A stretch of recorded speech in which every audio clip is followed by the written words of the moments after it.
Assalamualaikum warahmatullahi wabarakatuh. Alhamdulillahirabbil alamin. Wassalatu wassalamu ala rasulil karim wa ala alihi washabbihi ajma'in amma ba'd. Alhamdulillah rabbil alamin. மிக ரமணானுடைய நாட்களில் நாம் செய்கின்ற அமல்களை எல்லாம் ஏற்றுக்கொள்வானாக. ரமணானுடைய நாட்களில் நாம் செய்கிற துஆக்களை எல்லாம் அங்கீகரிப்பானாக. ரமணானுடைய நாட்களில் எல்லாம் அமல்கின்ற இறங்குகின்ற எல்லா பேர்களையும் பழக்கங்களையும் கண்மங்களையும் முழுமையாக அடைந்து அதை நிரூபிக்கக்கூடியவர்களாக நாம் நம் அனைவர்களையும் மாற்றி அருள் புரிவானாக.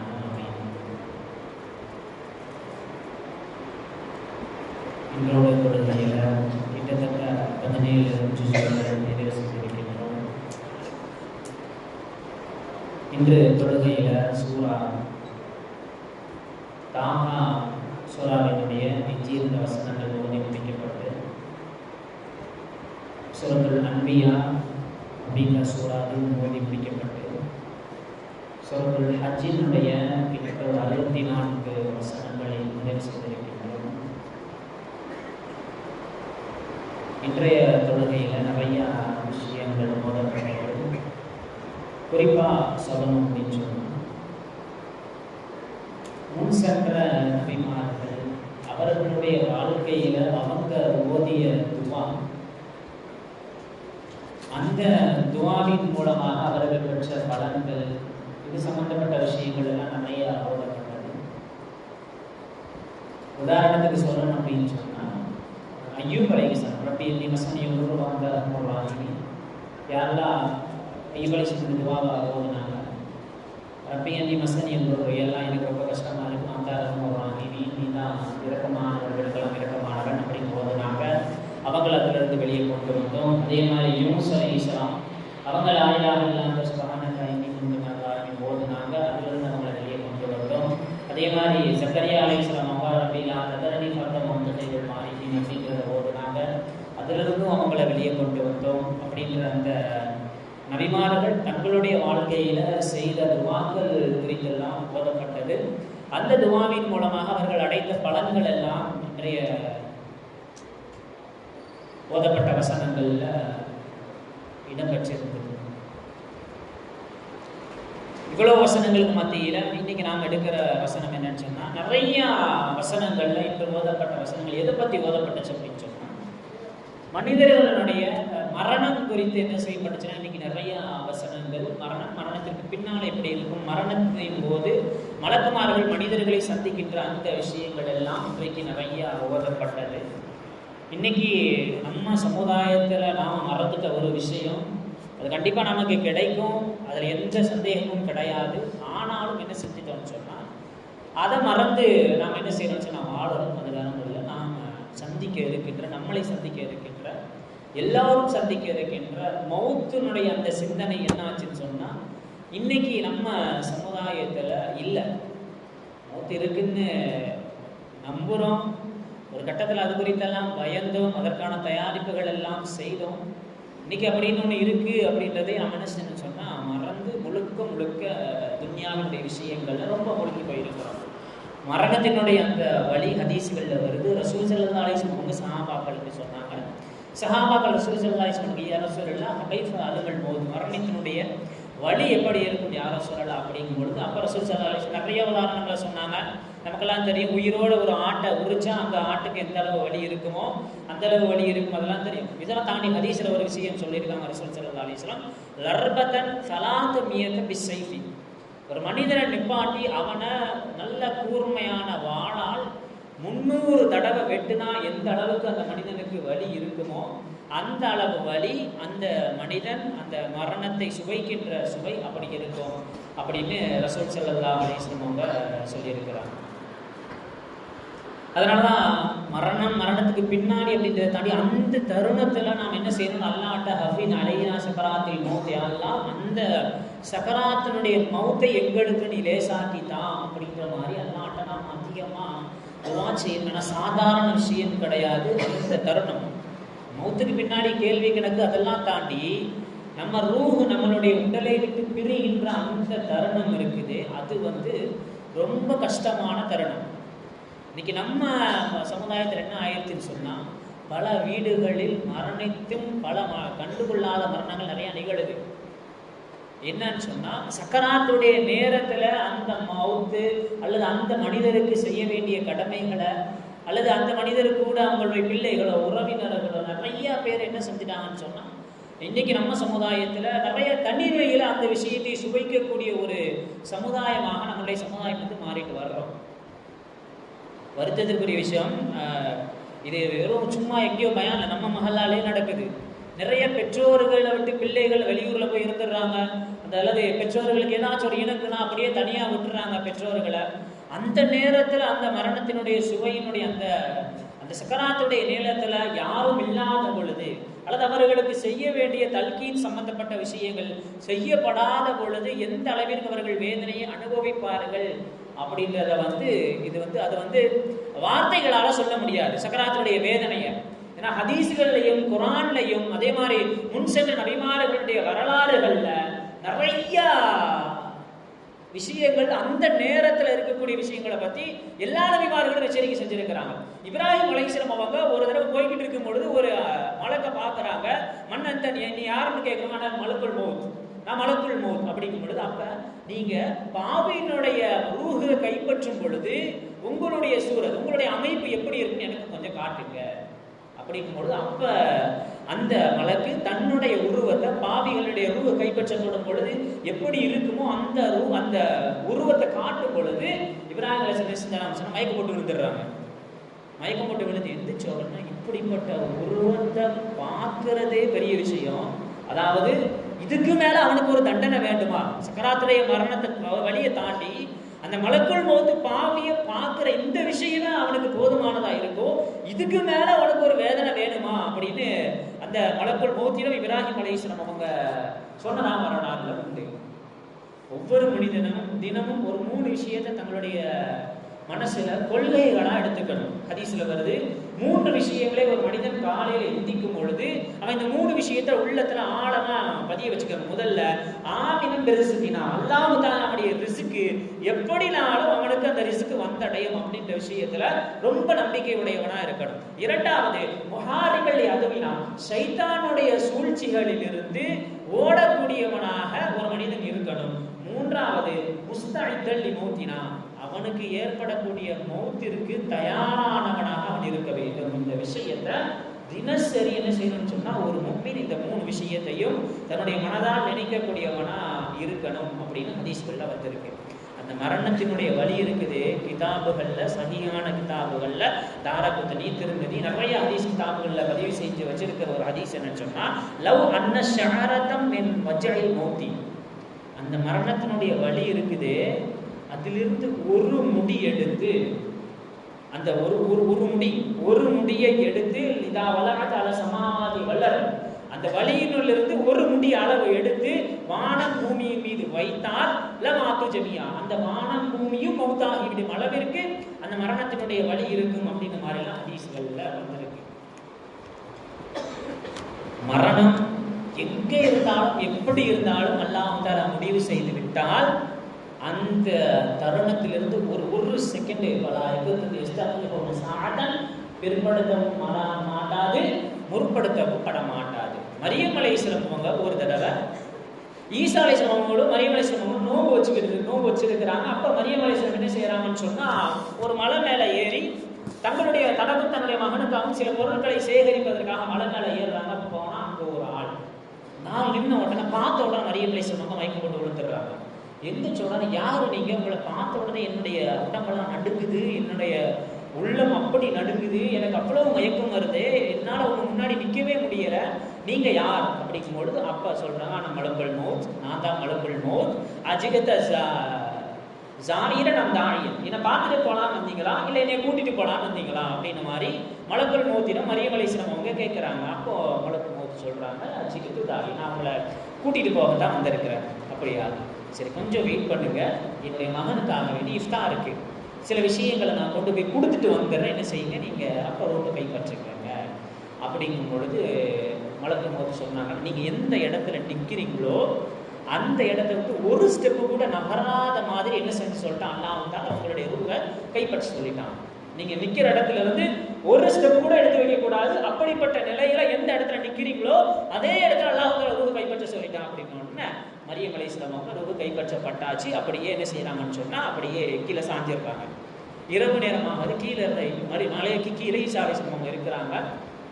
ஈசா அலைஹிஸ்ஸலாம் என்ன செய்யறாங்க சொன்னால் எதிர்பார்க்குறாங்க இஃப்தார் பண்ண நேரம் வந்துருச்சு, ஷாவின் நேரம் வந்துருச்சு. சரி மேலே போய் என்ன செய்யறாங்க, அம்மாவை தேடும் பொழுது, அதாவது மரியம் அலைஹிஸ்ஸலாம் அவங்களை தேடும் பொழுது மரியம் அலைஹிஸ்ஸலாம் அவங்க கீழே விழுந்து கிடக்கிறாங்க. இவங்களுக்கு தெரியாதுல்ல மூத்தா போயிட்டாங்கன்னு. அப்போ இரவலுடைய 1/3 பகுதி கழியும் பொழுது மெதுவாக முறையாகுமா, தாயே டைம் ஆயிடுச்சு, கொஞ்சம் நோம்பு திறக்கலாம் வாங்க அப்படின்றாங்க. எதுவுமே வரலை.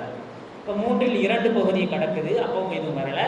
கடைசியில் ஃபஜ்ரினுடைய வேலை வரும் பொழுது அப்பவும் கூப்பிட்டு பார்க்குறாங்க, எந்த ரியாக்ஷனும், அதாவது எந்த பதிலுமே வரலை. அதுக்கப்புறம் தான் அல்லாஹ் தஆலா என்ன செஞ்சான்னு சொன்னால் மலையை பேச வைத்தான். இந்த மாதிரி உங்களுடைய தாயினுடைய ரூஹ் கைப்பற்றப்பட்டு விட்டது அப்படிங்கும் பொழுது ஈசா அலைஹிஸ்ஸலாம் ரொம்ப அழுகுறாங்க. மல்லி வஹ்ஷதி, என்னுடைய தனிமைக்கு இதுக்கு அடுத்து என் கூட யார் இருப்பா, மல்லி வஹததி, என்னுடைய தனிமைக்கு இதுக்கு அடுத்து யார் இருப்பா அப்படிங்கும் பொழுது அப்போ அல்லாஹ் தஆலா ஒரு சில விஷயங்களை சொல்லி, ஈசாவே அல்லாஹ் தஆலா கண்டிப்பாக ஒவ்வொரு ஆத்மாவும் குல்லு நஃப்ஸின் தாயிகத்துல் மௌத், குர்ஆன்ல நிறைய இடங்கள்ல வசனம் வரும், ஒவ்வொரு ஆத்மாவும் மரணத்தை சுவைத்தே தீரும் அப்படின்ற உபதேசத்தை அல்லாஹ் தஆலா குர்ஆன்ல மட்டுமல்ல எல்லா நபிமார்களுக்கும் அல்லாஹ் தஆலா சொல்லிக்கிட்டு இருக்கான். அப்போ இந்த மாதிரி சொன்ன உடனே ஈசா அலைஹிஸ்ஸலாம் என்ன செய்யறாங்கன்னா நேராக கீழே இறங்கி அந்த ஊரில் இருக்கக்கூடிய பெண்கள்கிட்ட போய் கேட்குறாங்க, இந்த மாதிரி எங்களுடைய அம்மா வந்து மேலே மௌத்தாயிட்டாங்க, இப்போ எனக்கு அந்த அம்மாவை கஃபன் செஞ்சு தஃபனிடுவதற்கு என்ன செய்யணும், எனக்கு உதவி செய்யணும் அப்படிங்கும் பொழுது எங்கே மௌத்தானா, அந்த மலையில், அந்த மலையிலையா, அந்த மலையில எங்களுடைய மூதாதையர்கள் கிட்டத்தட்ட 300 ஆண்டுகள் அந்த பக்கம் போனதே கிடையாது, பஃபி ஹையாத்து நிறைய விஷஜந்துக்கள் இருக்கக்கூடிய மலை, அங்கெல்லாம் எங்களால் வர முடியாது. அந்த பெண்கள் சொன்ன உடனே ஈசா அலைஹிஸ்ஸலாம் வருத்தப்பட்டுக்கிட்டே மேலே ஏறுறாங்க. ஃபைதன் ரஜுலைனி ஷாபைனி, 2 வாலிபர்களை சந்திக்கிறாங்க. யார் நீங்கன்னு கேட்கும்போது நான் ஜிப்ரீல் மீகாயில், நான் ஜிப்ரீல் இவர் மீகாயில், உங்களுடைய தாயினுடைய விஷயத்தில் தஃபன் செய்வதற்காக நாங்கள் வந்திருக்கிறோம் அப்படின்ன உடனே அப்போ சரின்னு சொல்லிட்டு 2 பேருமே, அதாவது ஜிப்ரீல் அலைஹிஸ்ஸலாம் உங்களை மீகா அலைஹிஸ்ஸலாம் சொல்கிறாங்க, ஆரில் அன்ஹா வஜஹ, கொஞ்சம் முகத்தை திருப்பிக்கங்க நீங்கள் ஈசா அலைஹிஸ்ஸலாம் கூட பார்த்து. ஏன்னா ஊருளின் பெண்கள் இறங்குகிறார்கள், இறங்கி உங்களுடைய தாயினுடைய விஷயத்தில் அவங்க குளிப்பாட்டி தஃபனிட்டு அடக்கம் செய்யணும். எல்லா விஷயங்களும் முடிஞ்சதுக்கப்புறம் அல்லாஹ் தஆலா நபி ஈசா அலைஹிஸ்ஸலாம் அவங்கள்ட்ட கேட்குறான், உங்களுக்கு ஏதாச்சும் வேணுமா? ஆமாம் இறைவா, ஒரே ஒரு தடவை என்னுடைய தாயிட்ட நான் பேசணும் அப்படின்னு நபி ஈசா அலைஹிஸ்ஸலாம் அவங்க கேட்கும் பொழுது அப்போ அல்லாஹ் தஆலா அனுமதி கொடுக்கின்றான். அப்போ ஈசா அலைஹிஸ்ஸலாம் என்ன செய்யறாங்கன்னு சொன்னால் நேராக போய் தன்னுடைய தாயினுடைய கபரு பக்கத்தில் நின்றுட்டு அழைக்கிறாங்க. அழைச்சி கேட்குறாங்கம்மா எப்படி இருக்கிறீங்க, உங்களை அல்லாஹ் தஆலா பொருந்தி கொண்டு, நான் பொருந்தி கொண்டான். கைஃப வஜத்த துஅமல் மௌத், அந்த மரணத்தினுடைய சுவை உங்களுக்கு எப்படி இருந்துச்சு அப்படிங்கும் பொழுது அப்ப மரியம் அலைஹிஸ்ஸலாம் அவங்க பதில் சொல்றாங்க, மகனே அந்த மரணத்தினுடைய சுவை இன்னும் மாதஹப மிராரல் மௌத் மின் அல்கி, இன்னும் என் தொண்டையிலிருந்து அந்த மரணத்தினுடைய சுவையினுடைய கசப்பு இன்னும் நீங்கல. அந்த மலக்குள் மௌத்தை பார்த்த அந்த திடுக்கம் இன்னும் என்னுடைய நாவிலிருந்தும் என்னுடைய உடலிலிருந்தும் இன்னும் அடங்கல மகனே அப்படின்னு சொல்லுகின்ற அளவிற்கு மரியம் அலைஹிஸ்ஸலாம் அவர்களுக்கு அந்த சக்கராத்தினுடைய வேதனை இருந்தது என்று சொன்னால், நமக்கு நம்மளுடைய மரணத்தினுடைய இறுதி தருவாயில நாம் அதற்காகவே எந்த அளவுக்கு தயார் செஞ்சு வச்சிருக்கிறோம், அதே மாதிரி அந்த நேரத்தில் லேசாகக்கூடிய அமல்ல குறைந்தபட்சமே அல்ல அந்த வேதனையை லேசாக்கி தான் துவா செய்யக்கூடிய மக்களாகவும் நாம் ஆகியிருக்கிறோம். இப்னு உமர் ரலியல்லாஹு தஆலா அவங்களை பார்த்து தினசரி ரசூல் ஸல்லல்லாஹு அலைஹி வஸல்லம் உபதேசம் சொல்லிக்கிட்டே இருப்பாங்க. இப்னு உமரே வலா தன்ததிரு இதா அஸ்பஹத மசான், காலையில நீ முழிச்சிட்டேன்னு சொன்னா சாயங்காலம் நீ உயிரோட இருப்பன்னு எதிர்பார்க்காத. வலா தன்ததிரு சமாக இதை அம்சைத்த, சாயங்காலம் வந்துருச்சுன்னு சொன்னா காலையில நீங்க உயிரோட இருப்பீங்க அப்படின்றத எதிர்பார்க்காதீங்க. இந்த ஒரு உபதேசத்தை மட்டும் உங்களுடைய உள்ளத்துல ஆழமா பதிய வச்சுக்கங்க அப்படின்னு இப்னு உமர் ரலியல்லாஹு தஆலா அவங்கள்ட்ட ரசூலுல்லாஹி ஸல்லல்லாஹு அலைஹி வஸல்லம் அவங்க தினசரி உபதேசம் செஞ்சிருக்கிறாங்க. மலக்குமார்கள் எல்லாம் இருந்த அந்த சமயத்துல அல்லாஹ் தஆலா மவுத் இருக்கிற மரணத்தை ஃபி சூரத்தின் கபஷி, ஒரு ஆட்டினுடைய உருவத்தில் அல்லாஹ் தஆலா என்ன செய்யறான்னு சொன்னா மரணத்தை படைத்து அதை மலக்குமார்களுக்கு மத்தியில போக சொல்லும் பொழுது என்ன செய்யறாங்கன்னு சொன்னா மலக்குமார்கள் தகுஷி அலை மயக்கம் போட்டு விழுந்துடுறாங்க. எத்தனை ஆண்டுகள்? கிட்டத்தட்ட கிதாபில் எழுதுறாங்க 2000 ஆண்டுகள் என்ன செஞ்சாங்கன்னு சொன்னா அந்த மௌத்தினுடைய உருவத்தை பார்த்த மலக்குமார்கள் மயக்கத்திலே இருக்கிறாங்க. 2000 வருஷம் கழிச்சு எந்திரிச்சு கேட்கிறாங்க, யா அல்லாஹ் இது என்னது? இதுதான் மரணம், இது யாருக்கானது அப்படிங்கும்போது அப்பா அல்லாஹ் தஆலா சொன்னானா, குல்லு நஃப்ஸின் தாயிகத்துல் மௌத், எல்லா ஆத்மாவும், அல்லாஹ்வை தவிர எல்லா ஆத்மாவும் என்ன செய்யுதுன்னா இந்த மரணத்தை சுவைத்தே தீரும். இது யாருக்காக நீ படைச்சிருக்கிற ரப்பே, ஃபர்ஸ்ட் இது யார் சந்திப்பா அப்படிங்கும் பொழுது அப்பா அல்லாஹ் தஆலா சொன்னா, இந்த பூமியில் வாழக்கூடிய மனிதர்களுக்காக, அதாவது ஆதமனுடைய மக்களுக்காக இதை நான் கொடுக்க போறேன். அப்ப எதுக்கு அவங்களுக்கு நீ துன்யாவை படைச்ச ரப்பே அப்படிங்கும் பொழுது மலக்கு அல்லாஹ் தஆலா சொல்றான், அவங்க வாழுவதற்காக. அவங்களுக்கு எதுக்கு நீ பெண்களை படைச்ச ரப்பே, எசில மின்ஹும் துர்ரியத்தஹும், அந்த பெண்கள் மூலமாக அதிகமான சந்ததிகளை நான் வெளியாக்குவதற்காக அப்படிங்கும் பொழுது அப்ப மலக்குமார்கள் கேட்குறாங்க, இந்த விஷயம்லாம் நீ படைச்சிருக்கிறது தெரிஞ்சா அவங்கெல்லாம் துன்யால ரொம்ப பேரலா இருப்பாங்க, நீ சொல்ற அந்த துரியத்து சந்ததிகள் சம்பந்தமா யோசிச்சே பார்க்க மாட்டாங்களே, இப்படிப்பட்ட சூரத்தோட ஒரு ஒரு மௌத் அவங்களுக்கு இருக்கு அப்படின்னு தெரிஞ்சா எந்த விஷயமும் அவங்களுக்கு சிந்தனையில வராதே அப்படிங்கும் பொழுது கண்டிப்பாக வரும். தூளுல் அமல், அவங்க நிறைய ஆசைப்படுவாங்க, அந்த ஆசையின் மூலமாக துன்யாவை அதிகமாக விரும்புவார்கள், பெண்களினுடைய அந்த விஷயத்தில் அதிகமாக விருப்பம் கொள்வார்கள். அந்த விஷயம் என்ன செஞ்சிடும் சொன்னா இந்த மௌத் இருக்குது அப்படின்றத அந்த படுமை ஆதமுடைய மக்களுக்கு மறக்கடிக்க செய்துவிடும் அப்படிங்கும்போது அப்ப மலக்குமார்கள் இப்படிப்பட்ட ஒரு விஷயத்தை மறக்கக்கூடியவனா மனிதன் இருப்பானா அப்படின்னு ஆச்சரியத்தோடு அந்த மலக்குமார்கள் கேட்டதாக கிதாபுல ஒரு வரலாறு எழுதுவாங்க. இப்ராஹிம் அலைஹிஸ்ஸலாம் அவங்க அல்லாஹ் தஆலா ஒரு மலை மேல ஏற சொன்னான். அந்த மலை மீது ஏறிய இப்ராஹிம் அலைஹிஸ்ஸலாம் பார்க்குறாங்க, போனா ஒரு வீடு இருக்குது, லஹு மாபைனி, 2 கதவுகளுடைய வீடு. அந்த வீட்டுக்குள்ள போறாங்க, உள்ள கட்டில்ல ஒரு ஆள் படுத்து இருக்கிறான். அந்த கட்டில்ல படுத்த ஆளுடைய தலைக்கு மேல ஒரு பெரிய ஒரு ஏடு ஒன்று இருக்குது. அந்த ஏட்டை எடுத்து இப்ராஹிம் அலைஹிஸ்ஸலாம் அவங்க படிக்கிறாங்க, அதுல எழுதி இருக்கு, ஆனா சத்தாத் இப்னு ஆதினுடைய மகன் சத்தாது நான் மரணித்து விட்டேன், எனக்கு கிட்டத்தட்ட 1000 ஆண்டுகள் நான் உலகத்தை பெரிய கொண்ட பகுதியை, உலகத்தில் பெருங்கொண்ட பகுதியை நான் ஆட்சி செய்தேன். 1000க்கும் மேற்பட்ட படைகள் என்னிடத்தில் இருந்தன, 1000 பெண்களை நான் திருமணம் செய்தேன், 1000க்கும் மேற்பட்ட எனக்கு குழந்தைகள் பிறந்தன. ஒரு கட்டத்துல நான் நோய்வாய்ப்படும் பொழுது உலகத்தில் இருக்கின்ற எல்லா மருத்துவர்களையும் அழைத்து எனக்கு மரணம் நெருங்குகின்ற சமயத்துல அந்த மரணத்திலிருந்து நான் பிழைத்துக் கொள்வதற்காக உலகத்தில் உள்ள எல்லா டாக்டரையும் நான் அழைச்சி பார்த்தேன். ஆனா அவங்களால மரணத்திலிருந்து என்னை காப்பாற்ற முடியவில்லை. அப்ப பின்னாடி இருக்கக்கூடிய மக்களுக்கு இது படிப்பனையாக இருக்க வேண்டும். 1000 ஆண்டுகள் ஆட்சி செய்த, அல்லது 1000 ஆண்டுகள் 1000 மனைவியர்களை திருமணம் செய்த, 1000 குழந்தைகளை பெற்றெடுத்த, அவ்வளவு விஷயங்கள் 1000 கொடுக்கப்பட்ட சத்தாதும் மரணித்து இந்த கட்டிலில் படுத்து கிடக்கிறான் என்கின்ற ஒரு படிப்பினையை பின்னால் காலத்தில் மக்கள் பெற வேண்டும் அப்படின்ற விஷயத்திற்காக நான் இங்கே படுக்க வைக்கப்பட்டிருக்கிறேன் அப்படின்னு அந்த ஏட்டில் எழுதி இருந்துச்சு. அது மட்டுமல்ல, ஆனால் அனைத்து இரமதாத், இரம் அப்படின்னு சொல்லக்கூடிய ஒரு நகரம் ஒன்று இருக்குது, குரான்ல வரும், அது பற்றி கூட பிரம்மாண்டமான நகரம். அந்த நகரத்தை கட்டமைத்தது நான், அப்படி கட்டமைத்தவனாலும் தன்னுடைய மரணத்திலிருந்து பிழைத்துக் கொள்ளவில்லை அப்படின்ற விஷயத்தை மக்கள் அறிந்து கொள்ள வேண்டும் அப்படின்னு அந்த ஏட்டில் எழுதி வைக்கப்பட்டிருந்துச்சு. பனி இஸ்ரவேலர்கள் ஒரு ஊரை கடந்து செல்லும் பொழுது அந்த ஊரில் தங்குறாங்க. தங்குன உடனே பனி இஸ்ரவேலர்கள் யோசிக்கிறாங்க, நம்ம ஏதாச்சும் தொழுது அல்லாட்ட துவா கேட்கலாம் அப்படிங்கும் பொழுது உடனே தொழுகிறாங்க. தொழுது அல்லாட்ட துவா செய்கிறாங்க. துவா செஞ்சு அந்த இருந்த தொழுது இடத்துல ஒரு கபர் ஒன்று இருக்குது. பனி இஸ்ரவேலர்கள் எதையுமே வித்தியாசமாக அல்லாட்ட கேட்பாங்க. அப்போ கேட்குறாங்க, இந்த கபர்லேருந்து ஆள் எத்திக்கணும் அப்படிங்கும் பொழுது அவங்க அல்லாட்ட துவா செஞ்சு அல்லாஹ் தஆலா பனி இஸ்ரவேலர்களுக்கு கொடுத்த மிகப்பெரிய அருள்படை என்னன்னா, எதை கேட்டாலும் அல்லாஹ் தஆலா கொடுத்தான். சொர்க்கத்திலேருந்து உணவு வேணும்னாங்கன்னு கொடுத்தான். அதே மாதிரி சொர்க்கத்தில் இருக்கிற உணவு ஒரே மாதிரி இருக்கு, வேற மாற்றி கொடுங்க அப்படின்ற மாதிரி நிறைய விஷயங்களை பனி இஸ்ரவேலர்கள் கேட்டுக்கிட்டே இருந்தாங்க. எல்லாத்தையும் அல்லாஹ் கொடுத்தான். அந்த வகையில தான் கபர்ல அந்த ஆள் எந்திரிச்சு எங்கள்கிட்ட பேசணும் அப்படின்ற மாதிரி அந்த பனி இஸ்ரவேலர்கள் துவா செய்தவுடன் என்ன செய்யறான்னு சொன்னா, கபர்ல இருந்து ஒரு ஆள் எந்திக்கிறாரு. எந்திரிச்ச உடனே யாரு நீங்க அப்படின்னு கேட்கும்போது, நான் மரணித்து 90 ஆண்டுகள் ஆச்சு, 90 வருஷம் ஆச்சு நான் மரணித்து. சரி, எப்படி கைஃப வஜத்த தோங்கணும், அந்த மரணத்தினுடைய சுவை எப்படி இருந்துச்சு எங்களுக்கு சொல்லுங்க அப்படிங்கும் பொழுது அந்த மனிதன் சொல்றான், நான் மரணிச்சு 90 ஆண்டுகள் ஆச்சு, 90 ஆண்டுகள் ஆனதற்கு பின்னும் மாதஹபத் மிராரத்தல் மௌத்தி மின்னி, இன்னும் அந்த மரணம், அந்த உயிர் பெறுகின்ற தருணத்தில் இருக்கக்கூடிய அந்த கசப்பான சுவை இன்னும் என்னிடத்திலிருந்து போகல, இன்னும் நான் அந்த சுவையை அனுபவித்துக் கொண்டிருக்கிறேன் அப்படின்னு அந்த மனிதர் சொன்னதாக மனிதர் வேதத்துடைய வரலாறுல வரும். ஈசா அலைஹிஸ்ஸலாம் அவங்களுக்கு அல்லாஹ் தஆலா நேரத்தை சொல்லிட்டு அல்லாஹ் தஆலா உயிர்ப்பிக்கிற ஒரு ஆட்சியை கொடுத்துருந்தாங்க. இப்போ ஈசா அலைஹிஸ்ஸலாம் அவங்க உயிர்ப்பிக்கிறத பார்த்து மனிதர் வேதத்தில் என்ன செஞ்சாங்கன்னா வந்து இந்த மாதிரி எங்க காலத்துல உள்ளவங்களை நீங்க ஈஸியா உயிர்ப்பித்து கொடுத்து எழுப்பிடுறீங்க, அதாவது சமகாலத்துல மரணிச்சவங்களை ஒரு 5 வருஷம் 10 வருஷத்துக்கு முன்னாடி மரணிச்சவங்களை நீங்க உயிர் கொடுத்து எழுப்புறீங்க, அதெல்லாம் பெரிய ஆச்சரியம்.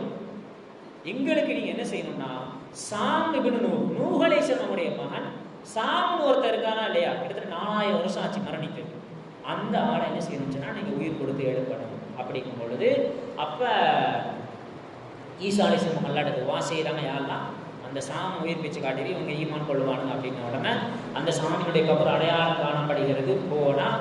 போய் ஈசா அலைஹிஸ்ஸலாம் கும்பீதினில்லா அல்லாஹ்வினுடைய அனுமதியை கொண்டு எந்தி அப்படிங்கும் பொழுது அவர் வயசு சின்ன வயசு தான், எந்திரிச்ச உடனே ஆச்சுன்னா அவருக்கு தாடி தலைமுடியில நரைச்சிருச்சு. இப்போ மக்கள் கேட்குறாங்க, அவர் ரொம்ப சின்ன வயசுல தான் நான் மூத்தானது, தாடி தலைமுடியெல்லாம் நரைச்சிருக்கு ஏன் அப்படின்னு அந்த சாம் இடத்தில் கேட்கும் பொழுது அந்த சாம் சொல்றாரு, நான் கபரில் இருந்து கொண்டிருந்தேன், என்னைய எழுப்புன உடனே பலனத்து அண்ணா காமத்து கேமத்து நாள் வந்துருச்சு கூட அப்படின்ற பயத்துல நான் எழுந்திரிச்சேன், அந்த பயத்தினால எனக்கு தாடி தலையெல்லாம் நெசிந்துருச்சு நரைச்சிருச்சு அப்படிங்கும் பொழுது அப்ப அந்த மக்கள் கேட்குறாங்க, கைஃப பஜத்த மவுத், மரணிச்சிருக்கீங்களே அந்த மரணத்தினுடைய சுவை எப்படி இருந்துச்சு அப்படிங்கும்பொழுது நான் மரணித்து கிட்டத்தட்ட 40,000 சனத்தன் 4000 ஆண்டுகள் ஆயிருச்சு.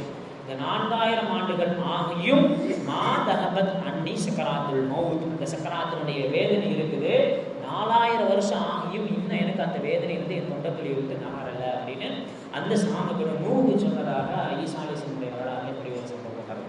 மரணத்தினுடைய சுவை எப்பவுமே நாம் என்ன நினைச்சுக்கிட்டு இருக்கோம் சொன்னா மரணம் வரும், ஹதீஸ்ல வருது, ரசூல் ஸல்லல்லாஹு அலைஹி வஸல்லம் சொல்லியிருக்கிறாங்க மரணம் வரும். அதாவது ஸல்லல்லாஹு அலைஹி வஸல்லம் அவங்கள்ட்ட ஒரு சஹாபி வந்து யா ரசூலல்லாஹ் எனக்கு உபதேசம் செய்யுங்கள் அப்படின்னு சொல்லிட்டு கேட்கும் பொழுது அப்ப ரசூலுல்லாஹி ஸல்லல்லாஹு அலைஹி வஸல்லம் அவங்க 2 விஷயத்தை சொல்றாங்க. இந்த மாதிரி உலகத்தில் இருக்கக்கூடிய கல்விகள்ல நிறைய கல்விகள் இருக்கும், இந்த கல்விகள்ல எல்லா கல்விகளுக்கும் தலையாக இருக்கக்கூடிய ஒரு கல்வி என்ன தெரியுமா அப்படின்னு அந்த சஹாபிட்ட கேட்டுட்டு அப்ப ரசூல் ஸல்லல்லாஹு அலைஹி வஸல்லம் சொல்றாங்க, நம்ம படிக்கிற கல்வி எல்லாத்தையும் தாண்டி ஒரு மனிதன் அடிப்படையாக எல்லா விஷயத்துக்கும் மேல தெரிந்து வைத்திருக்க வேண்டிய ஒரு விஷயம் ரஸுல் இல்ம். அது என்னன்னு சொன்னா ரப்பை இறைவனை இறைவனாக நினைத்து நாம் அடியானாக இருந்து ஒரு அடிமை ஒரு எஜமானிடத்தில் என்னென்ன விஷயங்களை எல்லாம் கடமைகளாக செய்வானோ அந்த விஷயங்களை எல்லாம் தெரிந்து அதன்படி செயலாற்றுவதுதான் கல்வியினுடைய தலை. அடுத்ததாக மௌத்துன்னு ஒண்ணு இருக்குது, அந்த மௌத்திற்காக வேண்டி தயார் செய்கின்ற விஷயம் தான் கண்டிப்பா நாம மௌத்தாகுவோம். அந்த மௌத் அந்த நேரத்தில் அந்த சக்கராத்துடைய நேரத்திலும் மௌத்திற்கு பின்னால் இருக்கக்கூடிய விஷயத்திற்காக எந்த அளவிற்கு தயார் செய்து வைக்கின்றோமோ அதுதான் ரஸுல் இல்ம். இந்த விஷயம் நீங்கள் சரியானவர்களாக இருந்தால் உங்களுக்கு அல்லாஹ் தஆலா என்ன செய்வான், மரணம் அல்லது அதற்கு பின்னால் உள்ள வாழ்க்கையை அல்லாஹ் தஆலா சிறப்பாக்கி வைப்பான் அப்படின்னு நாங்க ரசூல் ஸல்லல்லாஹு அலைஹி வஸல்லம்.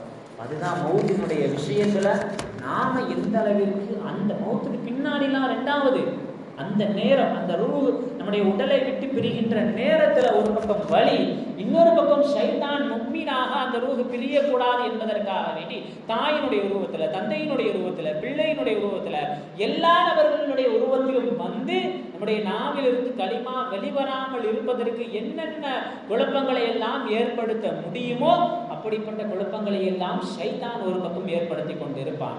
ஒரு பக்கம் வலி, ஒரு பக்கம் தாகம், ஒரு பக்கம் ஷைத்தானுடைய சூழ்ச்சி, இது எல்லாத்தையும் அந்த அனுபவிக்கின்ற அந்த வேலைக்காக வேண்டி நாம் எந்த அளவு தயார் செய்து கொண்டிருக்கின்றோம். குறைந்தபட்சம் அல்லாஹ் தஆலாவிடத்தில் ஹவ்வின் அலைனா சக்கராத்தில் மௌத், யா அல்லாஹ் எங்களுக்கு சக்கராத்தினுடைய வேதனையை லேசாக்கி தா இறைவா என்கின்ற துவாவை எத்தனை நபர்கள் செய்து கொண்டிருக்கின்றோம் என்பதுதான் இன்று ஓதப்பட்ட வசனங்களின் மூலமாக நாம் தருகின்ற பாடங்களாக இருக்கின்றது. அதெல்லாம் உள்ள ஆலமீன் இது போன்ற ஆயத்துகள் சொல்லித்தரக்கூடிய பாடங்களையும் படிப்பினைகளையும் தெரிந்து அதன்படி அமல் செய்யக்கூடிய பாக்கியத்தை எல்லாம் தஆலா நம் அனைவருக்கும் தந்தல் புரிவானாக.